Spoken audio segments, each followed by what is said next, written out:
bezovta qilsa, qattiq bir mushkula muammo bo'lsa, ushbu duolarni qilar ekanlar. La ilaha illallohul halimul karim, subhanahu tabarakalloh robbul alamin va robbul arshil.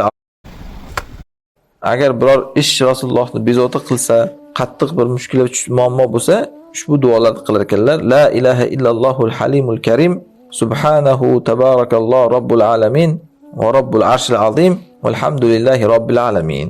Duoul karb deyiladi, buni g'am duosi ya'ni. Ma'nosi la ilaha illalloh tushunarlik. Halim, karimdir u Alloh. Subhanahu pokdir, barakotlidir Alloh.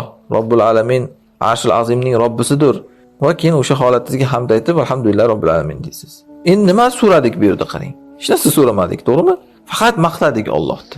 Chunki madh savoldan behojat qiladi ba'zan. Mana bir podshohning oldiga borib olib, siz donolar donosi, siz muhtaramsiz desangiz, nima darding bor gapir deydi-yu. Chunki bilmaydi-da ichizdagi dardingizni. Ammo Alloh azza jalla biladi. Allohni maqtaversangiz, ichizdagi dardingizni biladi, Alloh o'zi beradi. Yana bir rivoyatda kelgan Ali aytgan ekanlar, kim shu kalimalarni vafoti paytida aytsa jannatga kiradi degan ekanlar.